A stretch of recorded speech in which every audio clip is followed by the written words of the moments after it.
D'abord, les troubles physiques consécutifs au choc dans l'exercice d'un sport sont souvent placés sous silence. Un film qui sort cette semaine, Seul contre tous, avec Will Smith, met en lumière le combat d'un neuropathologiste qui s'est attaqué aux ravages du football américain.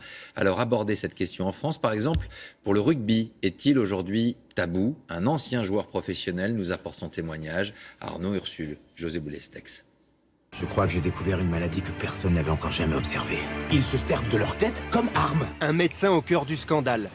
Dans ce film, Will Smith dénonce la violence dans le football américain. En étude, il faut de nouveaux décès. Malheureusement, Elle serait la cause de graves troubles cérébraux chez d'anciens joueurs professionnels.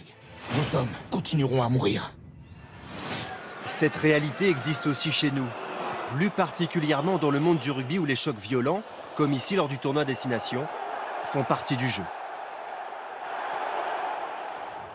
Stéphane Delpuech a 41 ans, la moitié passée sur les terrains de rugby. Dans les mêlées, bandeau sur la tête, il ne s'est jamais économisé. Aujourd'hui, il souffre d'encéphalopathie post-traumatique. Maux de tête, troubles de la mémoire, difficulté à gérer ses émotions.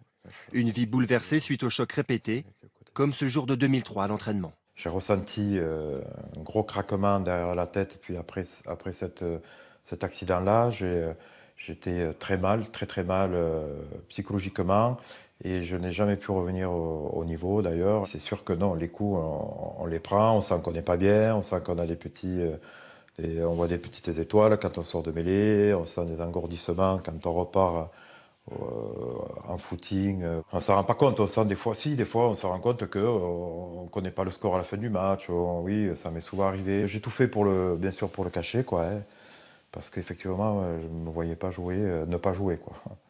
Au départ, les spécialistes évoquent une dépression. L'encéphalopathie post-traumatique n'a été diagnostiquée qu'il y a 2 ans. La maladie l'empêche aujourd'hui de travailler, même dans un bureau. Je suis une autre personne, c'est clair, et bon, j'essaye maximum de pas le montrer, mais c'est vrai que je suis malgré tout quand même en souffrance mentale, parce que je me sens un peu en dehors de la société, je ne supporte pas, quoi. Des troubles pris en compte par le monde professionnel. Depuis 2012, quand un joueur subit un choc violent, il est sorti du terrain pour déterminer s'il y a commotion cérébrale et s'il nécessite un suivi. Malgré cela, pour ce spécialiste, le rugby moderne abîme, il tire la sonnette d'alarme.